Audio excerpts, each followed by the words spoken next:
반갑습니다. 자, 이 자료 다 받았었는데 이번 주하고 다음 주 2주간 이제 이론을 한번 총정리를 하고요. 그리고 10월 달에 다시 모의고사 2주 추가로 진행하고, 그리고 이제 마지막 남은 게 백선 특강 남았죠. 그거 다 끝나면은 시험장에 가면 됩니다.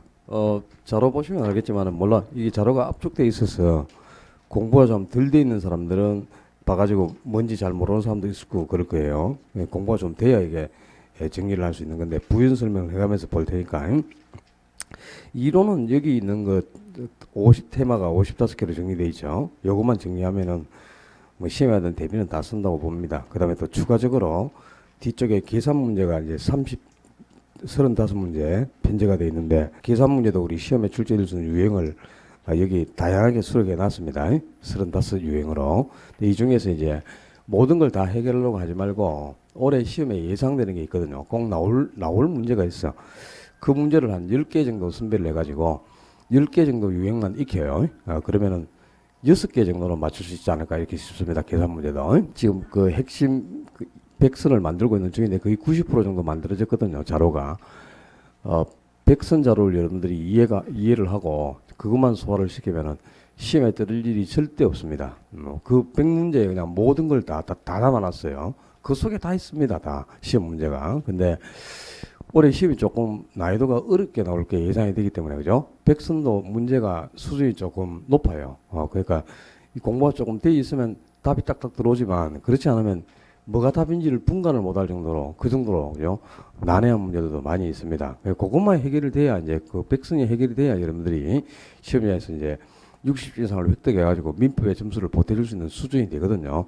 자신감을 가지고 공부하시면 돼요. 근데 그 백선을 해결하는 방법이, 지금 우리 모의고사 2번 쳤거든. 앞으로 또 2번 더 남아있죠. 동행 모의고사가. 동행 모의고사 4번 치잖아요. 그죠? 일단 동행 모의고사 4번 치는 문제를 자기 것으로 소화를 시켜야 됩니다. 그래야 백선이 해결될 수 있어요. 거기 이제 동행 모의고사 때 백선 문제를 해결하기 위해서 연습을 시키고 있어. 동행 모의고사 4회분으로 백선 문제를 해결하기 위한 밑거름을 깔고 있는 거예요. 그러니까 그 동행모사 4회분을 자기 것으로 먼저 소화를 시키고, 이론은 여기 있는 자료를 한번 쭉 정리를 해가지고 자기 것으로 소화를 한번 시켜요. 그 다음에 계산 문제가 10문제 정도 이제 나오면은 5개, 6개를 풀어야, 그죠? 합격 점수를 받을 수 있어요. 다 찍어갖고는 안 되고. 근데 그 10문제 나오는 것 중에 6개나 7개는 늘 나오는 문제가 나온단 말이야. 해마다. 그 유형만 여러분들이 익혀가지고 자기 것으로 습득을 하면은 뭐 시험에는 별 큰 영향이 없지 않을까 이렇게 싶습니다. 자신감 가지고 공부하시고.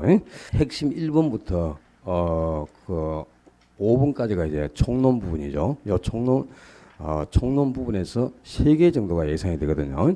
올해 이제 첫 번째 예상되는 게 정착물입니다. 그 핵심 1번의 이 정착물은 토지나 건물에 항구조로 설치된 물건. 그러니까 항구조로 설치가 돼 있어야 정착물이고, 일시적으로 부착이 되면 동상이 되죠. 그래서 정착물을 구분한 기준이 여러 가지가 있는데, 물건의 부착 방법에 따라서 이제 손해 없이 제거할 수 있으면 동상이죠. 근데 그 물건을 제거했을 때 효용 가치를 감소시키거나 손해를 가져주면 제거해서는 안 되고 계속 부착되어 있어야 되니까 정착물이 되는 거죠. 그리고 또 물건의 성격에 따라서 특정 용도에 맞도록 특별히 제작한 물건이 있죠. 그런 것은 정착물로 간주됩니다. 또 설치 의도가 항구적 의도를 갖고 설치하면 정착물, 일시적으로 부착할 의도를 갖고 설치했으면 동상이 되죠.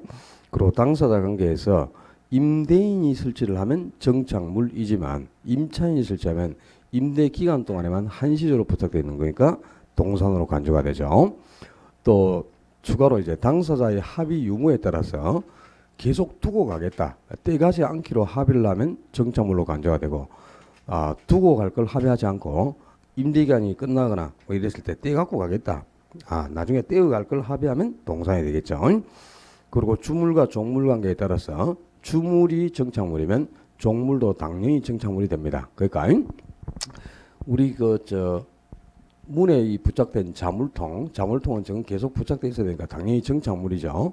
그럼 자물통에 달려있는 종물이 열쇠예요. 근데 열쇠는 언제나 이동이 가능하니까 동산이죠. 그러나 자물통인 주물이 정착물이니까 열쇠인 종물도 정착물이 된다 이 말입니다. 그래서 주물과 종물 관계에 따라서도 정착물과 동산인가를 구분할 수 있고요. 다만 이제 정착물을 구분하기가 좀 애매모호하다. 그때는 청차물로 간주한다. 그럼 청차물이라면 계속 부착돼 있어야 되니까 당연히 매수인 소유가 되겠죠. 청차물 구분이 애매할 때는 청차물로 간주한다. 이것도 기억을 하셔야 되고요. 그 다음에 이 청차물인가 동산가를 구분하는 것은 의미가 상당히 커요. 청차물이면 당연히 부동산입니다. 근데 청차물이 아니면 동산이 되겠죠. 민법에서 부동산이란 토지 및 그 정착물이다 그렇기 때문에 정착물이면 부동산이 되는 거잖아요, 그지? 정착물과 동산을 구분하는 실익이 어디 있느냐? 첫째는 정착물이라면 누구 소유? 당연히 매수인 소유가 되는 거죠, 그죠? 이 계속 부착돼 있어야 되니까 매매 관계에서 매수인 소유가 되고, 동산이라면 언제나 이동이 가능하니까 매도자가 제거해서 가져갈 수 있어요. 그래서 매도인 소유가 된다는 거다. 첫째는 소유권이 이렇게 달라지는 거죠. 그래서 정착물과 동산을 구분하는 건 대단히 중요하고, 두 번째는 정착물이라면 부동산이에요. 그럼 부동산이면 저당권 설정의 대상이 되는 거죠. 저당권의 객체가 됩니다. 근데 동산에 저당권을 설정할 수는 없죠. 동산은 저당권 설정의 대상이 될 수가 없잖아요. 그지? 그래서 정착물은 이 저당권 설정의 객체가 될 수 있기 때문에 동산과 정착물과 구분하는 건 중요하고요. 또 정착물이면 부동산이니까 부동산이라면 중개의 대상에 포함이 된다 이 말이야. 중개의 대상에 포함이 되지만 동산을 우리가 중개할 수는 없죠. 중개의 대상이 될 수가 없죠. 그지?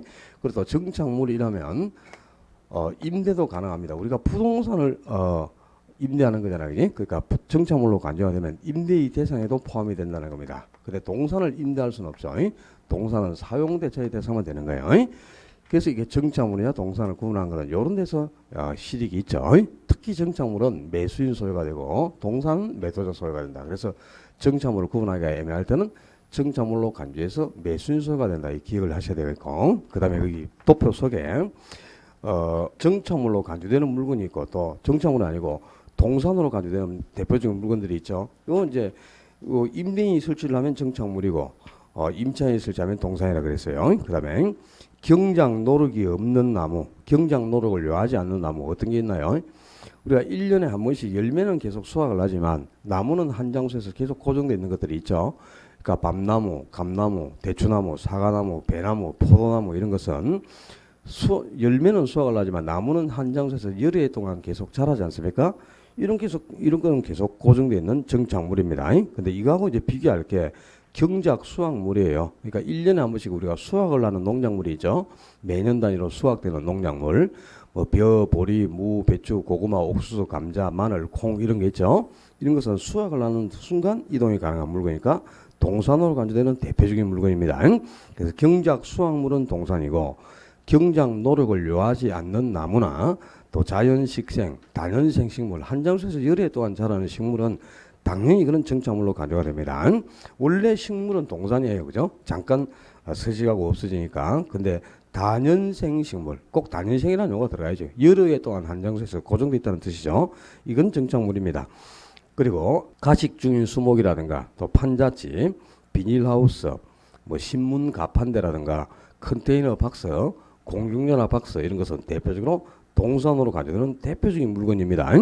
요걸 이제 먼저 구분해 놓고 거기 핵심 2번에 자 토지 소유권이 미치는 범위가 있고 소유권이 미치지 않는 범위가 있잖아요. 그죠? 자 우리 민법 212조에서는 토지 소유권의 효력은 지표 매매만 미치는 것이 아니고 정당한 이익이 있는 범위에서는 토지의 상하에 미친다 그랬단 말이야. 그지? 그러면 이제 정당한 이익이 있는 범위에서는 일정 부분 상하의 소유권 효력이 인정되기 때문에 그죠? 이 소유권이 미치는 범위에 뭐가 있고 미치지 않는 범위에 뭐가 있는가 구분하는 게 아주 중요할 수밖에 없죠. 자 여기 이제 소유권이 정당한 이익이 있는 범위까지 미친다 그랬으니까 소유권은 첫째 정당한 이익이 있는 범위 내에서만 미치는 거예요. 그러니까 소유권이 지표면에서 공중공간이나 지중공간에서 연장이 되지만 그게 무한대로 연장되는 개념은 아니다. 요걸 이제 먼저 기억을 하셔야 돼요. 소유권은 공간을 해서 무한대로 연장된다. 그러면 안 되지. 그 모든 공중공간이나 지중공간을 토지 소유자가 다 소유할 수 있다는 뜻이니까 말이 안 되겠죠. 정당한 이익이 있는 범위 내에서만 미쳐요. 근데 이 정당한 이익이 있는 범위는 법에 정해진 규정이 없죠. 그래서 이제 법원의 판단에 의존할 경우가 많은데 이 정당한 이익 있는 범위까지 소유권이 미치면 토지 소유자는 자기 토지의 지표면을 배타적으로 이용할 수 있는 권리가 있죠. 그게 일단 지표권이고, 그지? 그리고 공중간의 일정 범위를 이용할 수 있는 공중권이라는 권리도 가지게 되고, 또 지중공간의 일정 범위를 이용할 수 있는 지하권이라는 권리도 가지게 됩니다. 여기에서 이제 요 공중권, 지하권이라는 권리가 있으니까 요 범위에 소유권에 포함되는 게 뭐가 있느냐 말이야. 자, 이 지하권이 있다고 해서 지하에 매장된 모든 물건이 내 소유가 될 수가 없죠. 그러니까 소유권이 인정되는 범위, 소유권이 인정되는 범위를 뭐랍니까? 그걸 사적 지하권이라는 거죠. 사적 지하권. 그리고 소유권이 인정되지 않는 범위를 공적 지하권이라고 합니다. 이 소유권이 인정되는 사적 지하권에 어떤 게 있어요? 이 지하 공간에 소유권이 인정되는 범위가 뭐가 있죠? 지하수, 물. 이거는 당연히 소유권이 인정됩니다. 지하수. 그리고 안반, 흙모래 자갈 같은 안반도 소유권이 인정되죠. 근데 내 땅 밑에 매장된 물건이라고 해서 아직 해내지 않은 강물 자원이 매장돼 있잖아요. 그죠? 이거는 소유권이 미치지 않는 공적 지하권에 해당한다. 이걸 이제 먼저 구분해 두셔야 되겠고, 또 공중권이 있어도 모든 공중권의 물건을 다 소유할 수는 없는 거잖아. 그죠? 당연히 여기 공중공간도 소유권이 인정되는 범위가 있고 인정되지 않는 범위가 있죠. 인정되는 범위를 사적 공중권, 그리고 인정되지 않는 범위를 공적 공중권이라고 하는 거죠. 이 소유권이 인정되는 사적 공중권에 어떤 게 있어요? 그렇지. 1조권이라든가 1조권, 또 조망권이라든가 1조권, 조망권, 그리고 용적률. 용적률이 소유권이 인정되기 때문에 내 건물에, 내 토지 위에 건물을 고층화시킬 수 있는 권리가 생기지 않습니까? 용적률만큼, 그지? 그리고 또 개발권 양도제도 TDR, 이것도 이제 소유권이 인정되기 때문에, 그죠? 개발할 수 있는 권리를 인근 지역에 개발 가능 지역으로 옮겨서 이용할 수 있는 거죠. 다만 이제 공중권이 있어도 이 비행기 항공로에 용도는 항공권이라든가 또 전파에 발작에 용도는 전파권, 이런 것은 소유권이 미치지 않는 범위다 이 말입니다. 자, 먼저 요거부터 이제 구분을 내두고, 거기 도표 속에 정착물은 종속 정착물이 있고 독립 정착물이 있죠. 그럼 독립 정착물은 이제 토지로부터 독립성을 갖추고 있는 정착물이죠. 독립성을 갖추고 있기 때문에 토지와 분리해서 양도할 수 있는 물건이잖아요. 그죠? 그러니까 토지 위에 건물이 존재하고 있어요. 토지 위에 건물이 존재하고 있는데 이 토지의 소유는 갑입니다. 근데 건물 소유는 을이다. 이럴 수가 있죠. 근데 이 건물이 토지와 별도로 분리해서 양도할 수 있으니까 대표적인 독립정착물이죠. 근데 이 독립정착물의 소유권이, 토지 소유권이 미쳐버리면 이 건물도 갑의 소유가 된다는 뜻이잖아요. 을이 아니고, 그지?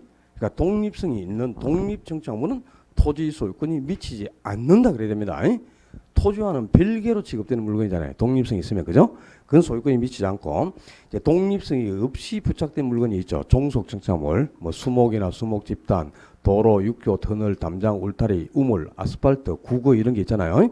이런 것은 당연히 토지의 일부로 간주되는 거죠. 토지의 일부이기 때문에 토지와 똑같이 취급된다고 하네요. 그러니까 소유권이 미치는 범위가 됩니다. 자, 이게 아주 중요해. 그러니까 토지에 독립성이 없이 부착된 물건, 토지로부터 독립성이 없는 부착물은 소유권이 미치나 독립성이 있는 부착물은 소유권이 미치지 않는다. 요걸 먼저 구분해두고 계셔야 돼요.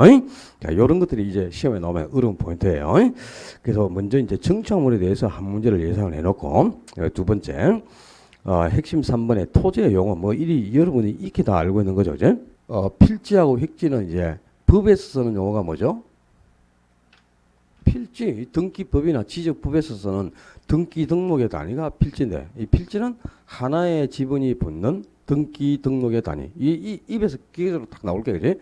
하나의 지분이 붙는 등기 등록의 단위. 요게 나와야 되겠고, 그다음에 획지 그러면 가격 수준이 비슷한 일단의 토지. 가격이 똑같은 그냥 한 테두리의 토지를 획지라고 하는 거다요. 그다음에 후보지하고 이행지를 구분한 포인트. 큰 지역, 택지 지역, 농지 지역, 용도 지역은 택지 지역과 농지 지역과 임지 지역 세 개의 지역이 있어요. 택지 지역, 농지 지역, 임지 지역 상호간에, 이 지역 상호간에 상하로 용도가 바뀐다. 그러면 후보지. 그러니까 후보지는 반드시 지역 상호간, 이 지역 상호간의 용도가 바뀐다. 요 상호간이라는 용어가 꼭 들어가야 후보지가 되는 거죠. 그다음에 이행지는 택지 지역이 주거지, 상업지, 공업지가 있지. 그 다음에 농지 지역이 전지, 답지, 가수원지가 있고, 또 임지 지역이 신탄임지와 용전임지가 있는데, 이 택지 지역인 주거지, 상업지, 공업지 내에서, 또 농지 지역인 전답, 가수원 내에서, 임지 지역인 신탄임, 용전임 내에서 이렇게 지역 내에서 좌우로 용도가 이렇게 변경 중에 있다. 그러면 이행지가 되는 거죠. 그죠? 그러니까 이행지는 반드시 용도 지역 내에서 용도가 바뀐다. 요 말이 포함돼야 돼.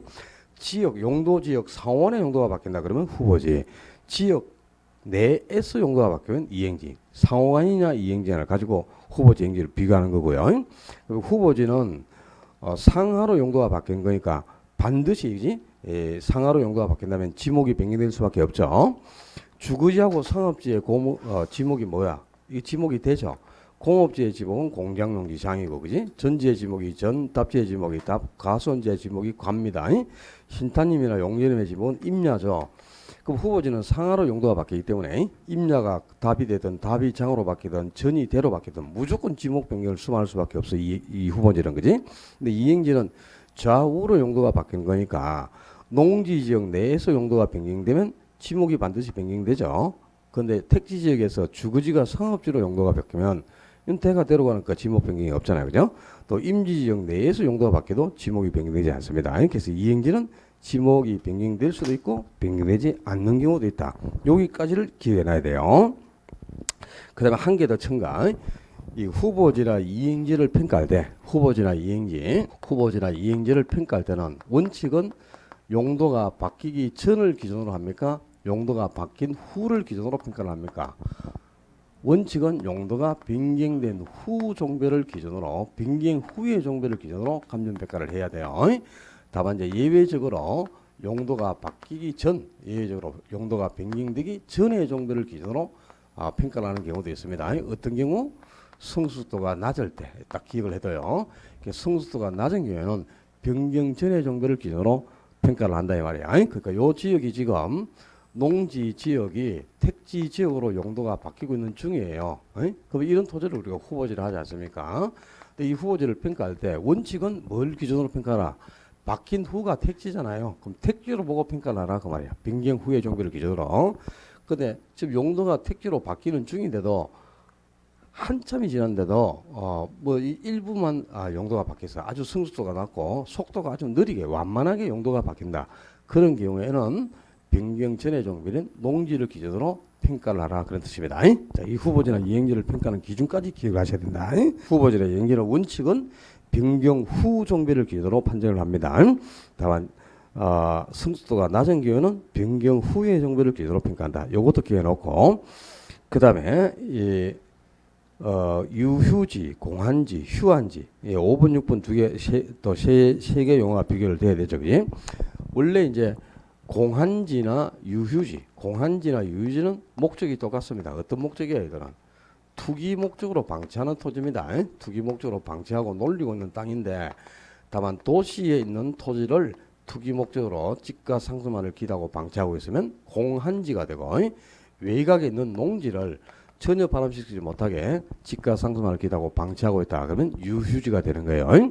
그러니까 이 공한지나 유휴지는 이제 투기 목적이라는 점에서는 공통점을 가지고 있는 토지고, 이거하고 이제 비교해야 될 게 휴한지죠. 휴한지.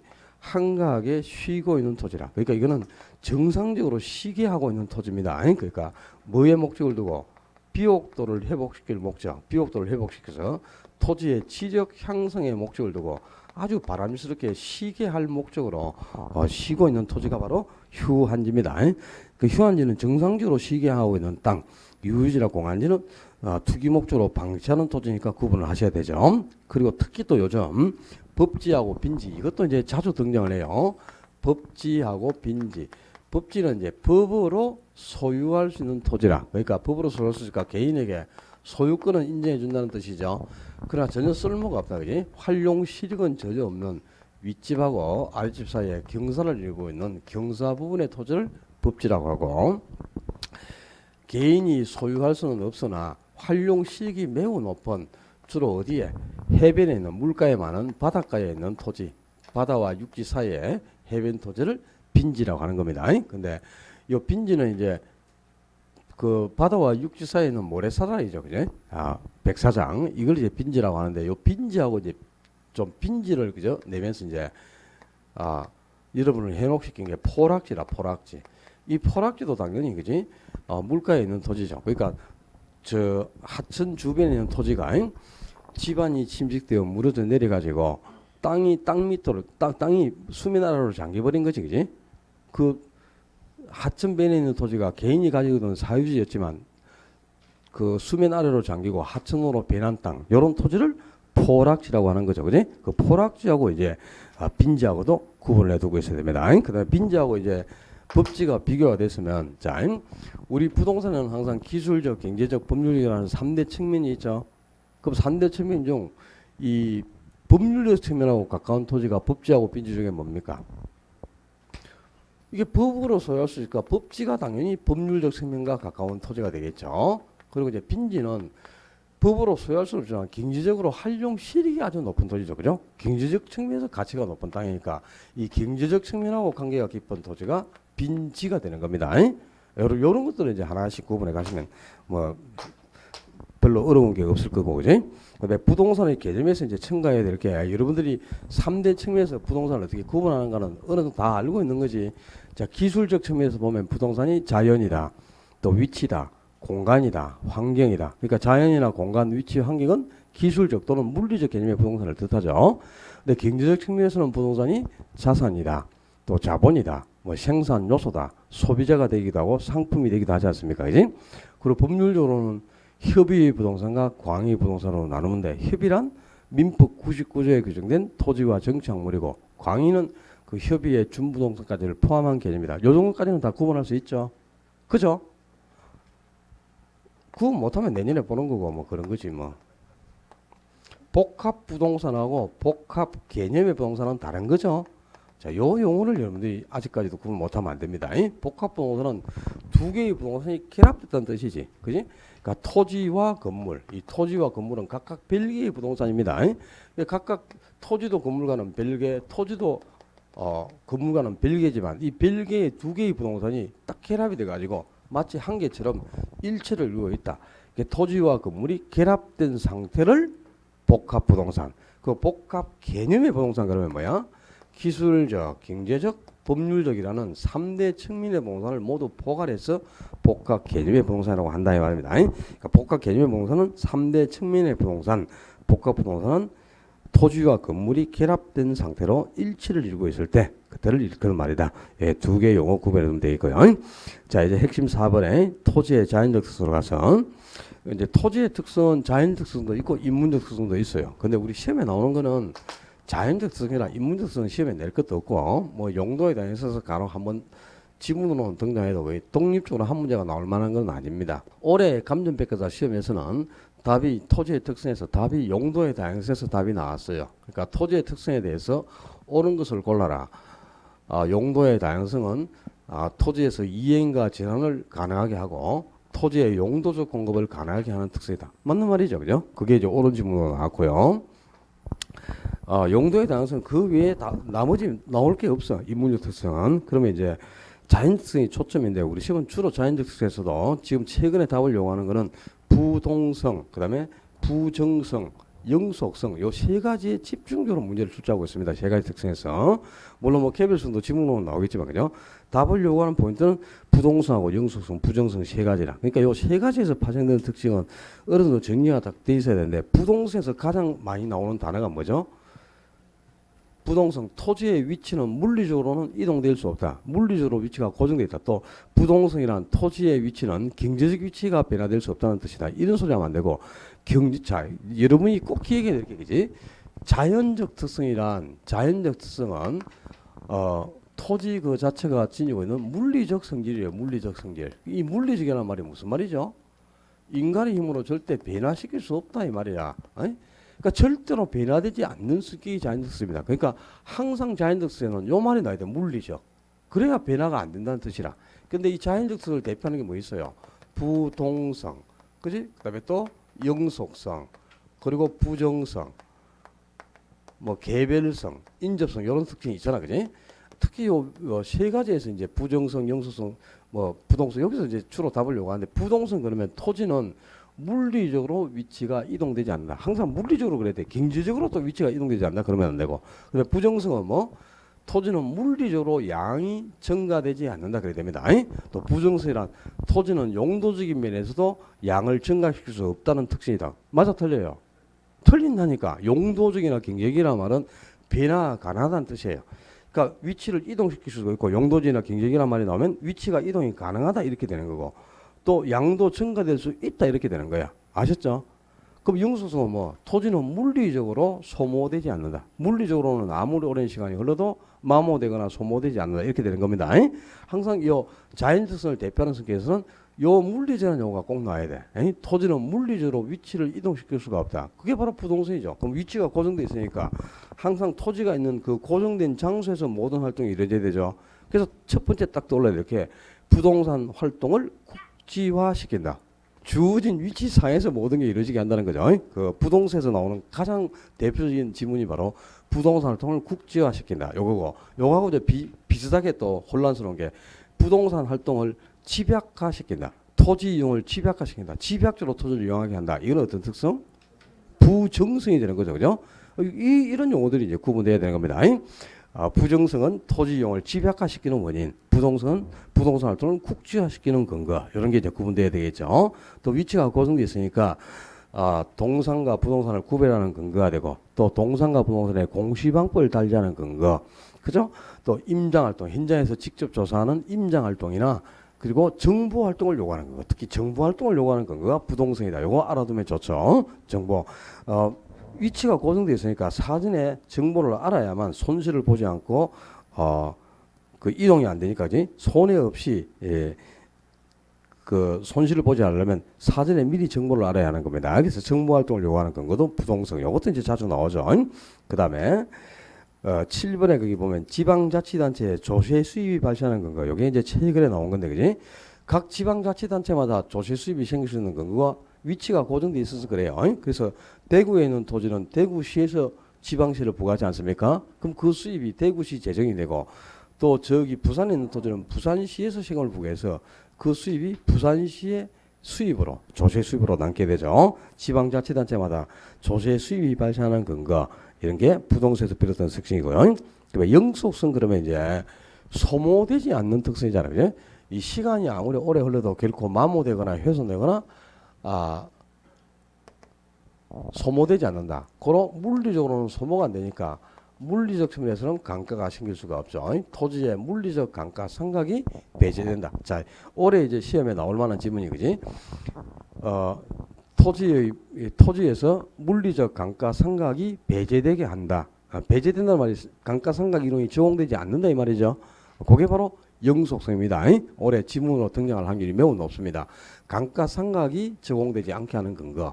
또 감가가 생기지 않는다면 다시 생산할 필요가 없죠. 재생산 이론이 적용되지 않는다. 자, 요게 이제 여러분들이 어려운 거라.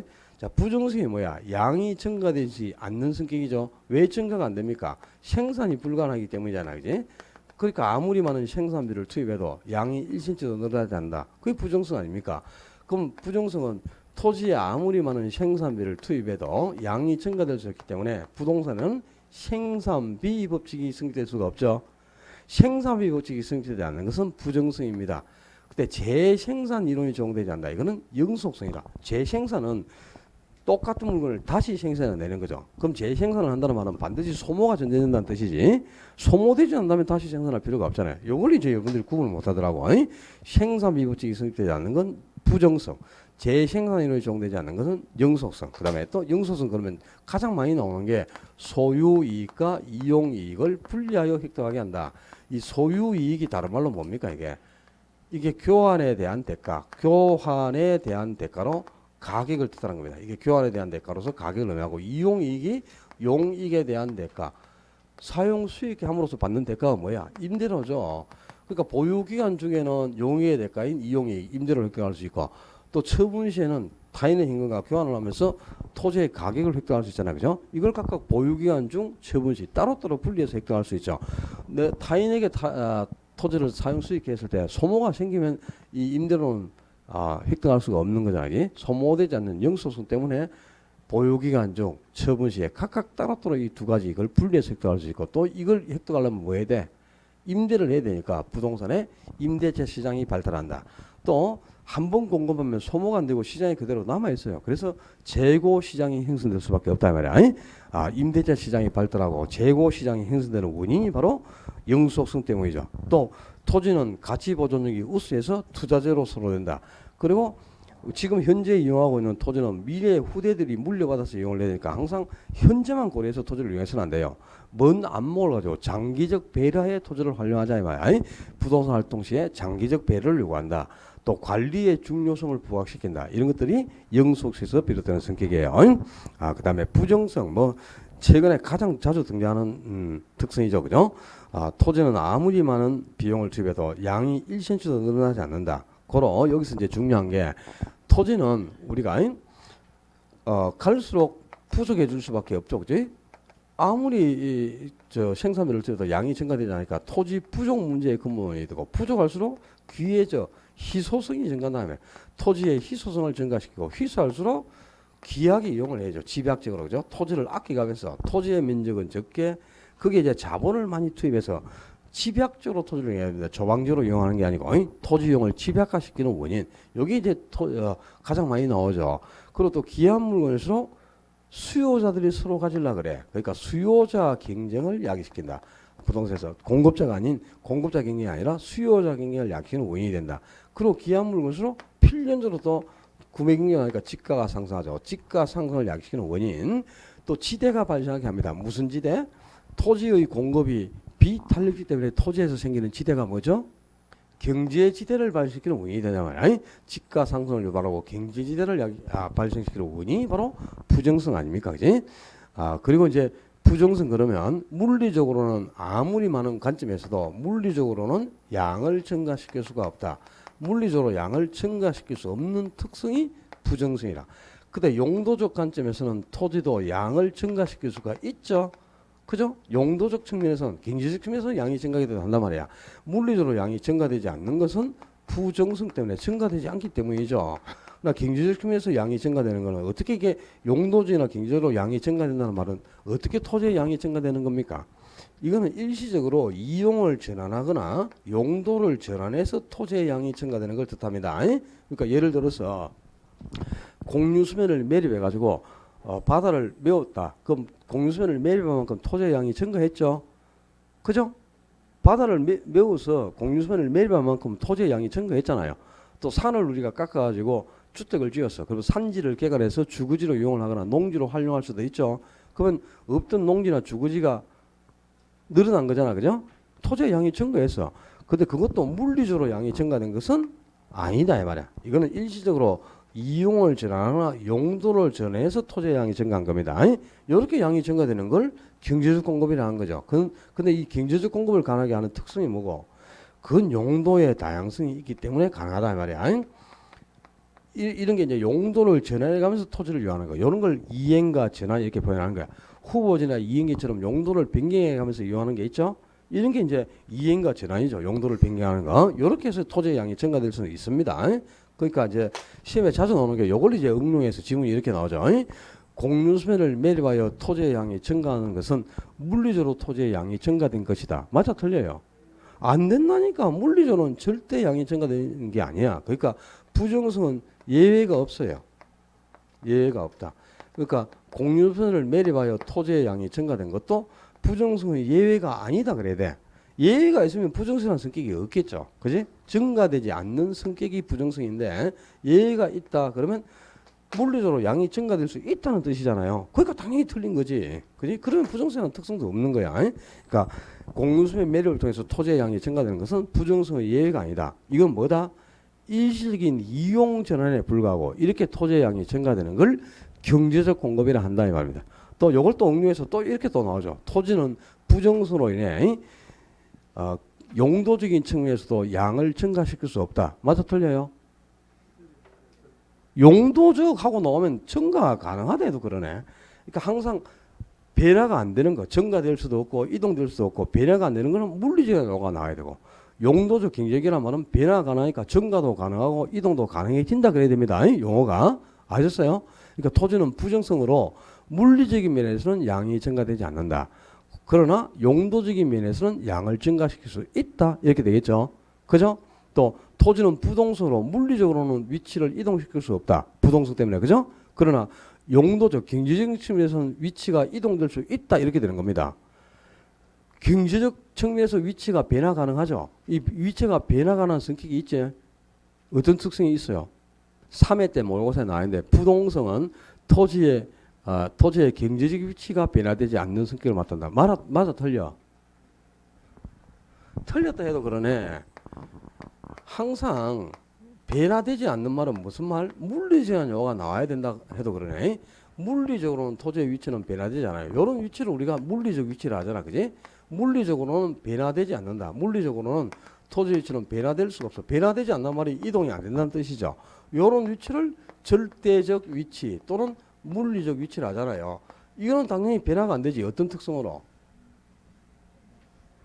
부동성 때문에 물리적으로는 위치가 변화되지 않단 말이야. 부동성 때문에.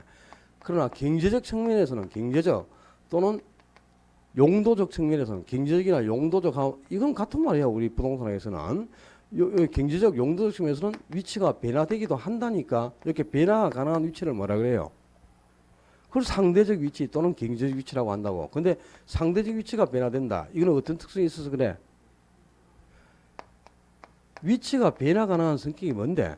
그 위치에 가변성이라는 특성이 있잖아. 인문적 특성 중에 위치가 변화 가능한 성질. 이런 성격 때문에 상대 위치는 변화할 수 있다. 그러니까 항상 이 상대 경제적이나 용도적이라는 말이 나오면 변화가 가능하다는 뜻이죠. 그러니까 부정수에서도 역시 똑같은 말이지. 물리적으로는 토지의 양은 증가되지 않는다. 그러나 용도적 측면에서는 양이 증가될 수 있다 이렇게 되겠지. 당연히 그죠? 이런 것들은 이제 구분한 게 아주 중요 포인트란 말이에요. 우리 토지의 특성에서는 그지?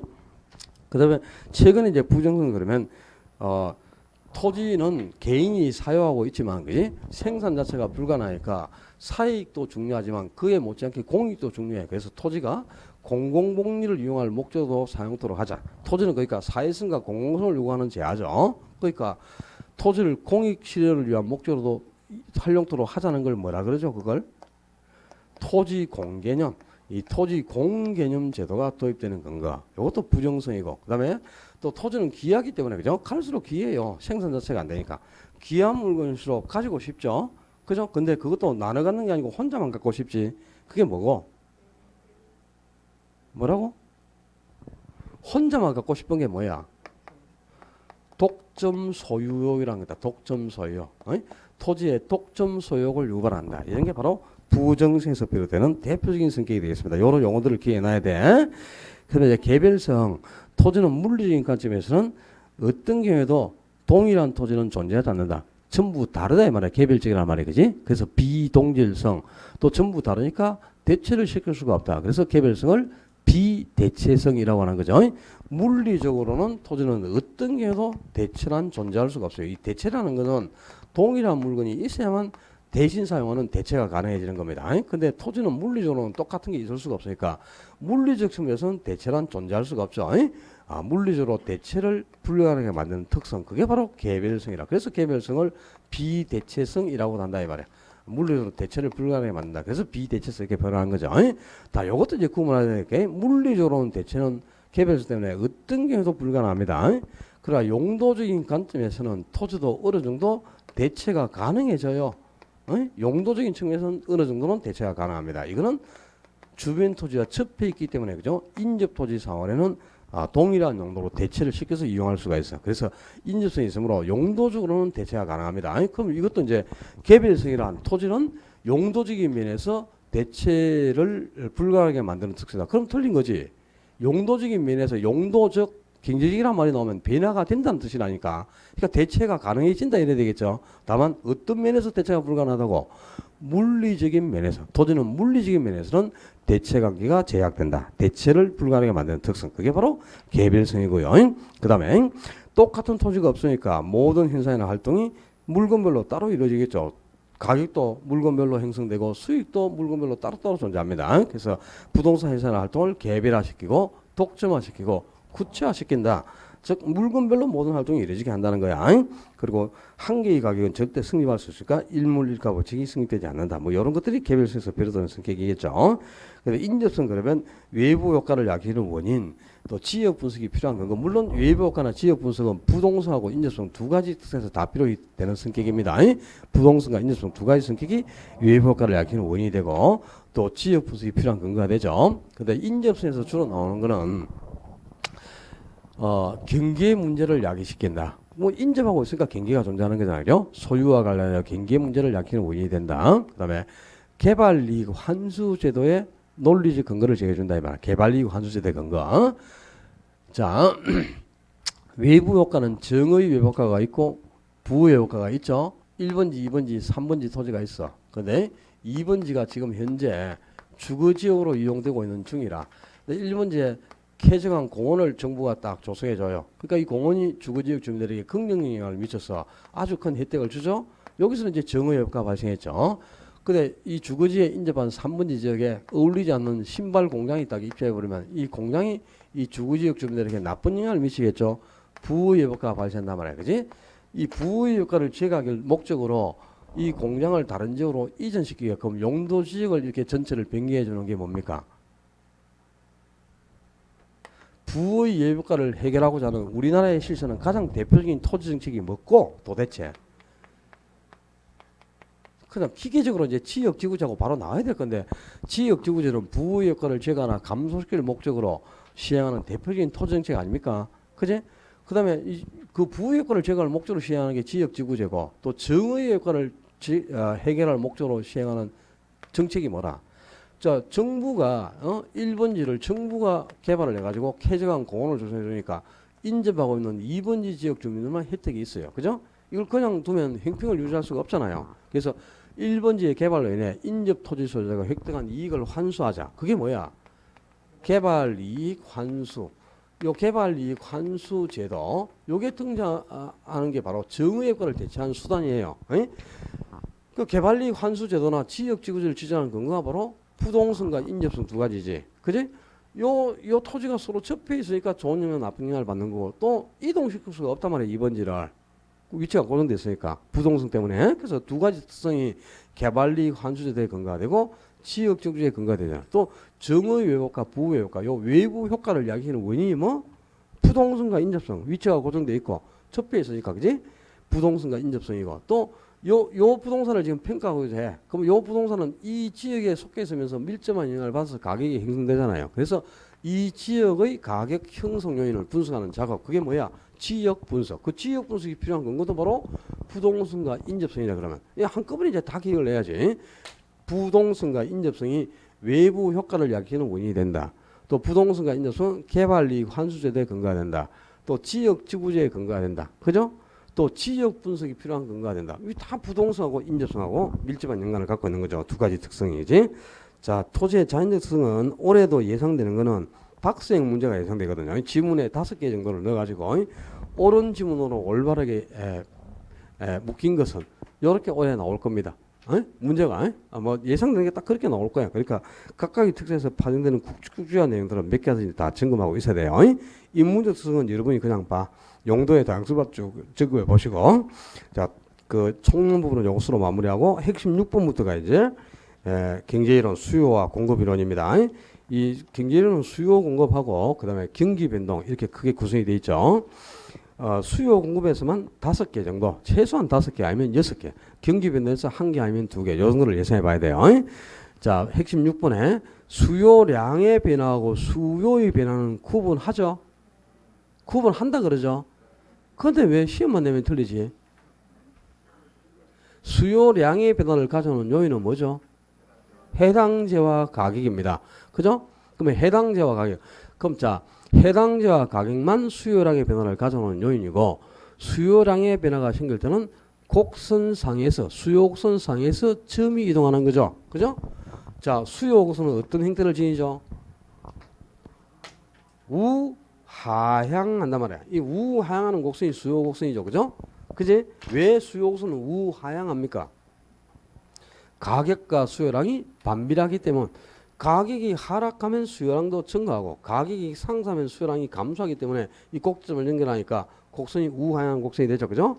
근데 이 수요 곡선상에서 자, 가격이 지금 P 수준일 때 하고 P1 수준일 때 P 수준으로 수요량이 요만큼이었지. 근데 P1으로 가격이 딱 하락하면 수요량이 이렇게 요만큼 증가했죠. 그지? 자, 해당 제어에 뭐가 변했어? 가격이 변할 때 수요량이 변해서 수요 곡선상에서 점이 이렇게 이동을 했어. 이게 무슨 변화? 수요량의 변화만. 그럼 수요량의 변화를 가져오는 이 곡선상에서 점을 이동시키는 수요량의 변화를 가져오는 요인은 유일하게 뭐밖에 없다. 해당재와 가격밖에 없어요. 그리고 그 외에 이제 해당제와 가격이 아닌 다른 요인은 모두 수요의 변화를 가진 요인이죠. 수요의 변화는 수요 곡선이 요 수요 곡선 자체가 이렇게 이동하는 거야. 오른쪽으로 이동했다. 수요의 증가. 왼쪽으로 이동했다. 수요 곡선 자체가 수요 곡선이 이렇게 오른쪽이나 왼쪽으로 이동하는 거죠. 왼쪽으로 가면 수요의 감소 아닙니까? 그지? 이 곡선 자체가 오른쪽이나 왼쪽으로 이동하는 게 수요의 변화인데 수요의 변화를 가져오는 요인은 무수히 많죠. 해당제와 가격 이외의 다른 요인은 모두 수요의 변화를 가져오는 요인이겠죠. 그지? 그죠? 자, 이 아파트 시장에서 아파트 가격 상승이 예상되면 아파트 시장에서 아파트 가격 상승이 예상되면 이는 수요량의 변화다, 수요의 변화다. 이거는 수요의 변화입니다. 수요량의 변화가 아니고 왜냐하면 그냥 해당자가 지금 아파트가 나왔지. 그럼 수요량의 변화를 가져오는 요인은 아파트 가격밖에 없어요. 그러니까 아파트 가격이 상승하면 또는 하락하면 이렇게 나오면 그건 해당자와 가격이 변했다는 거지. 그건 수요량의 변화지만 가격 상승이나 하락이 예상된다 그랬지. 예상. 이거는 다른 말로 바꾸면 기대감이야. 기대감. 그럼 요거는 해당제와 가격이야. 가격 이외의 다른 요인이라. 가격 이외의 다른 요인이잖아요. 그럼 당연히 이거는 수요량의 변화가 아니지. 수요량의 변화는 해당제와 가격밖에 없다니까. 그게 예상이란 말이 빠져야 돼. 그냥 아파트 가격이 상승하면 또는 아파트 가격이 하락하면 그건 해당제와 가격이란 뜻이죠. 그건 수요량의 변화다. 그럼 곡선상에서 점이 이동하겠지. 근데 가격 상승이 예상되면 또는 가격 하락이 예상되는 것은 기대감이라는 뜻입니다. 이건 다른 말로 이거는 가격 이외의 다른 요인이죠. 해당제와 가격이 아니잖아. 그러니까 이건 수요의 변화지 수요량의 변화가 아니고 수요의 변화가 생기면 곡선 자체가 이동한다 그래야 돼. 알았죠? 이제 수요량의 변화하고 수요의 변화까지는 구분하겠지. 그다음에 수요 곡선이 오른쪽으로 이동해 가지고 원래 수요 곡선보다 오른쪽 위쪽을 향해서 아래쪽을 향해서 위쪽 원래 곡선이 오른쪽 위쪽을 향해서 이동했죠. 이게 수요의 증가지. 그럼 수요가 증가하면 수요 곡선이 어떻게 이동한다? 오른쪽 윗방향을 향해서 이동. 우상향 이동한다 이 말이야. 수요가 감소하면 수요 곡선이 왼쪽 아랫방향을 향해서 이동했죠. 그럼 수요의 감소는 수요 곡선이 왼쪽 아랫방향을 향해서 이동. 그러니까 좌하향 이동한다 이 말이야. 그지? 곡선이 우상향 이동했다는 말은 무슨 말이고? 수요가 증가했다 이 말이라니까. 참네. 곡선이 좌하향 이동했다는 말은 수요가 감소했다는 뜻이고. 그러면 공곡곡선은 어떤 모양? 공곡곡선은 어떤 형태예요? 우상향하는 곡선이 공곡곡선이죠. 공곡곡선이 오른쪽으로 이동할 때는 뭐? 공급의 증가. 공곡곡선 자체가 왼쪽으로 가다를 공급의 감소라고 한다. 그지? 이 정도 알지? 그럼 공곡곡선이 오른쪽으로 가면 원래 공곡곡선이 오른쪽 아랫방향을 향했죠. 공급곡선이 어떻게 이동했노? 좌측 아랫방향을 향해서 이동한단 말이야. 그러니까 공급이 증가하면 곡선이 좌하향 이동한다는 뜻이다. 그죠? 뭐 또 가만히 있다 또. 이게 좌측이가 우측이가? 우측이지. 우하향 이동한다 그래야 되겠죠? 그냥 그렇죠 하면 네 이래 따라오지 마 좀. 틀리면 틀렸다고 얘기를 해야지. 그죠? 그러면 공급이 감소하면 곡선이 왼쪽 위쪽을 향해서 이동했지. 왼쪽 위쪽이니까 뭐 좌측 윗방향을 향해서 이동한다. 그러니까 자 곡선이 좌상향 이동했다는 말은 무슨 말? 공급이 감소했다는 뜻이라. 좌하향 이동한다는 말은 수요가 감소한다는 뜻이고, 에이? 우상향 이동한다는 말은 수요가 증가한다는 뜻이란 말이야. 우하향 이동했다는 말은 공급이 증가했다는 뜻이고. 알았어요? 무슨 말인지. 요 구분해야지. 그 다음에 자 수요를 증가시키는 요인, 수요순을 오른쪽으로 이동시키는 요인은 많죠. 또 공급을 증가시키는 요인도 많죠.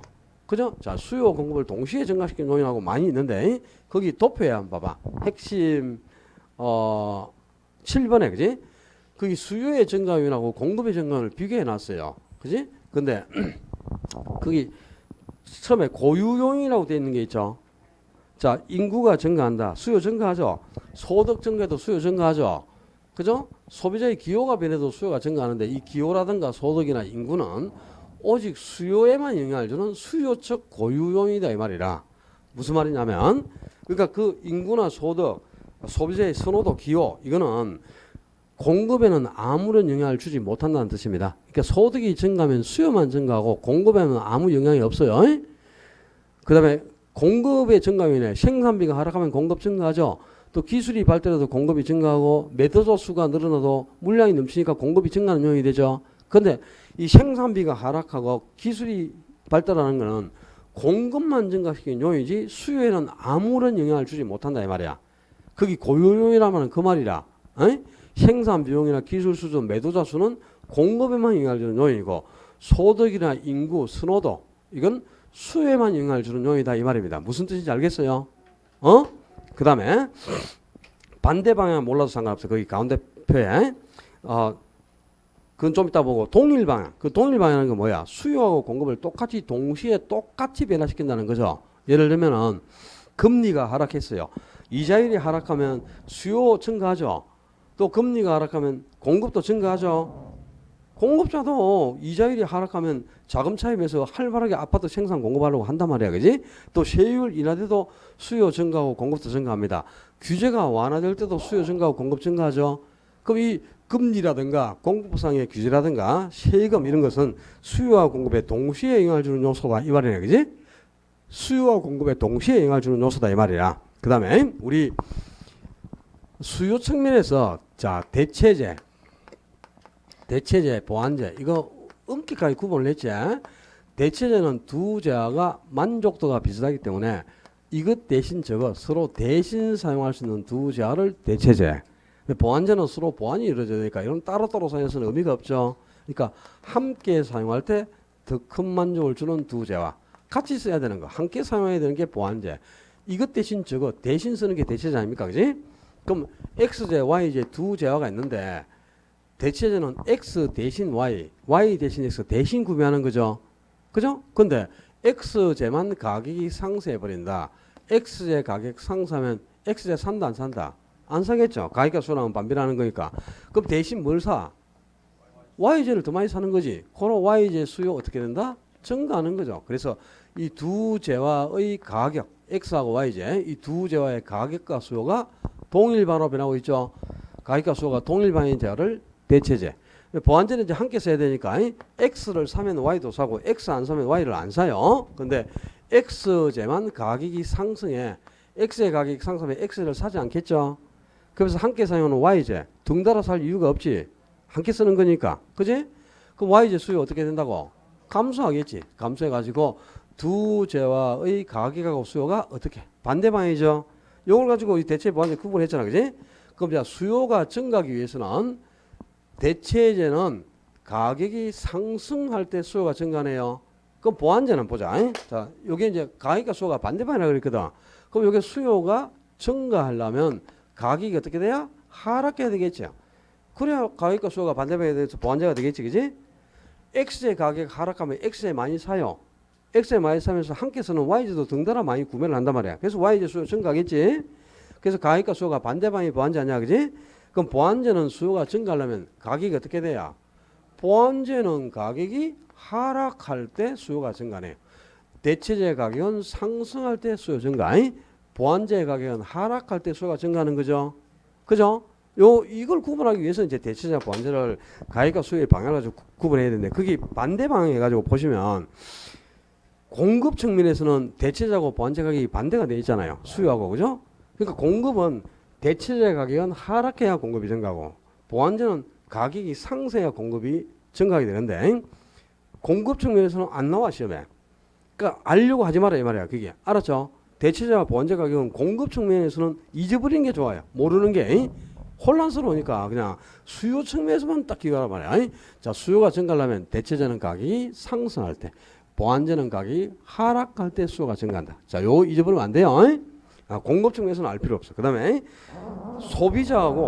소비자하고 판매자는 입장이 달라. 소비자는 값이 쌀 때 사고자 하죠. 그죠? 근데 공급자는 비쌀 때 팔아야 이윤이 많이 남겠지. 그럼 공급자들은 지금 팔고 있는 금액이지 가격이 내릴 것 같아. 내리기 전에 얼른 팔아쳐야 되겠지. 그죠? 그래 이윤이 많을 거 아니야. 그러니까 가격 하락이 예상되면 하락이 전에 팔려고 해. 그럼 공급이 증가하는 거고 소비자는 쌀 때 사고자 한단 말이야. 그러니까 지금 10,000원 하는 게 5,000원으로 내릴 것 같다. 그러면 지금 안 사요. 그죠? 가격이 오를 것 같다. 가격 상승이 예상되면 오르기 전에 미리 사두려고 하는 거지. 10,000원 하는 게 20,000원 오를 것 같아요. 지금 빨리 사놔야 되겠죠. 그러니까 가격 상승이 예상되면 수요는 증가합니다. 근데 공급은 가격 하락이 있을 때 공급이 증가한단 말이에요. 요게 이제 서로 반대예요. 반대 방향에서는 고기하고 대체전화 보완제 가격은 수요 측면에서만 딱 구분하고 계셔. 오케이? 그 핵심 8번에 균형의 이동. 자, 우리 수요만 증가하거나 수요만 감소한다. 공급 곡선, 수요가 증가한다는 말. 자, 공급 곡선은 그냥 그대로 있어. 불변이라. 불변인데 수요가 증가하면 수요 곡선만 오른쪽으로 이동한다는 뜻이죠. 그죠? 또 공급이 수요가 감소하면 수요 곡선만 왼쪽으로 이동한다는 뜻이죠. 그죠? 자, 수요가 증가하게 되면 수요 곡선이 오른쪽으로 이동하잖아. 그지? 그럼 가격은 상승하죠. 그리고 양 증가하잖아요. 이만큼. 그지? 그러니까 수요가 증가하면 가격 상승, 양도 증가. 수요가 또 감소하면 가격 하락, 양도 감소. 그러니까 수요가 변할 때는 이 수요의 방향과 가격하고 양은 전부 동일방으로 가지. 그지? 그 다음에 공급만 변할 때. 자, 지금 수요 곡선은 불변이라 수요 곡선은 딱 그대로인데 공급 곡선이 오른쪽으로 돼서 공급이 증가하거나 공급 곡선이 왼쪽으로 돼서 공급만 변하는 경우입니다. 그럼 공급만 증가하거나 공급만 감소하게 되면 물론 그래프를 그려보면 다 알아요. 어떻게 변하는지. 근데 시간이 없으니까 그냥 결론을 외워야 되는 거지. 공급만 변할 때는 량, 이 거래량은 공급하고 항상 같은 방향으로 움직여. 그지? 공급이 증가하면 양은 따라서 증가하죠. 또 공급이 감소하면 양도 감소합니다. 그러나 가격은 반대로 공급이 증가할 때는 가격이 하락, 공급이 감소할 때는 가격이 상승하는 거죠. 자, 이 수요하고 공급 중 일단 한 개만 변할 때 균형 가격과 균형 양이 어떻게 변한가를 먼저 정리해 놓고 있어야 됩니다. 수요 공급이 동시에 변하는 경우는 네 가지인데 수요가 증가하고 공급도 증가하는 경우, 수요가 감소하고 공급도 감소하는 경우, 수요는 증가하는데 공급이 감소하는 경우, 그리고 수요는 감소하는데 공급이 증가하는 경우, 이렇게 네 가지 경우인데 1, 2번처럼 수요와 공급의 방향이 어떻다? 동일 방향. 3, 4번은 수요와 공급이 반대 방향이다. 수요 공급이 동일 방향으로 변할 때는 양동을 중화하고 반대 방향으로 변하는 이 두 경우는 가수를 중화하더라. 양동이란 양만 동일 방향으로 간다 이 말이야. 그러니까 가격하고 양 중에서 이 량은 항상 수요와 공급이 변하는 방향과 어떻게? 동일 방향으로 간다. 량은 언제나 수요 공급과 동일 방향으로 갑니다. 근데 량은 그럼 수요 공급이 동시에 증가하면 양도 증가하겠죠. 수요가 감소하고 공급이 감소할 때는 양은 어떻게? 거래량은 감소한다 이 말이야. 에이? 수요 공급과 항상 동일 방향으로 가니까. 에이? 그럼 가격은 어떻게 된다? 알 수 없는 거죠. 가격은 상승하기도 하락하기도 불변이 될 수도 있으니까 알 수 없는 거다. 그지?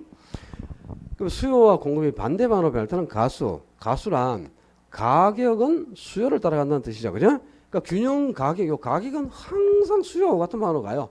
가격은 언제나 수요를 따라 움직인다. 수요와 같은 방향으로. 그러니까 가수라고 하지. 가격은 수요를 따라가니까. 그럼 거래량은 어떻게? 알 수가 없죠. 양은 또 증가하기도 감소하기도 불변일 수도 있어요. 그지? 자, 봐라. 수요가 증가하고 공급이 감소하면 균형 가격과 균형량이 어떻게 되냐? 그럼 요거 서로 반대 방향이지. 그럼 뭘 중요하노? 가수를 중에서 가수, 가격은 수요를 따라 항상 상승한다면 수요를 따라가니까. 그럼 거래량은 알 수가 없어. 그러니까 거래량은 증가할 수도 감소할 수도 불변일 수도 있다 이렇게 되겠죠. 그죠? 왜 이런 경우가 나오느냐? 수요는 증가하고 공급이 감소한 겁니다. 수요는 증가하고 공급이 감소했어요. 수요는 증가하고 공급이 감소했는데 수요 증가가 공급 감소보다 클 수가 있고 공급 감소가 수요 증가보다 클 수가 있고 수요 증가와 공급 감소가 같을 수가 있어. 세 가지 경우가 나온단 말이야. 근데 이 세 가지 경우를 다 종합하면 요 답이 나와요. 알았죠? 근데 지금 거기에 박스 속에 동그라미 3번에 크다면이 나오면 큰 것과 같다 그랬죠? 이게 이 말이라. 자, 이게 이제 수요는 증가하고 공급은 감소한다고 할 때 수요 증가가 공급 감소보다 더 크다면 이렇게 나왔단 말이야. 이게 크다면이죠. 그럼 뭐 큰 것과 같다. 큰 것과. 뭐가 크노? 수요 증가가 더 크죠. 그럼 수요가 증가한 경우 요 수요만 증가한 경우 요 경우와 같아진다 이 말이야. 알았어요? 그럼 수요만 증가하면 어떻게 돼? 가격 상승, 량 증가 이렇게 되겠죠? 두 번째 경우는 뭐가 더 크노? 공급 감소가 더 크잖아. 그죠? 큰 게 공급 감소니까 이때는 공급이 감소한 경우가 같다 이 말이라. 오케이? 그럼 공급만 감소할 때는 가격, 양은 감소. 그지? 이렇게 뭐가 더 크다 하고 나면 큰 쪽하고 항상 같은 겁니다. 알았죠? 같다면 안 나옵니다. 이거는. 알려고 하지 마라. 어? 자, 그러면 이제 균형의 이동까지는 해결되겠지? 됐습니까? 핵심 9번부터는 탄력성이니까 칠판 지우고 조금만 쉬었다 합시다. 고생했습니다.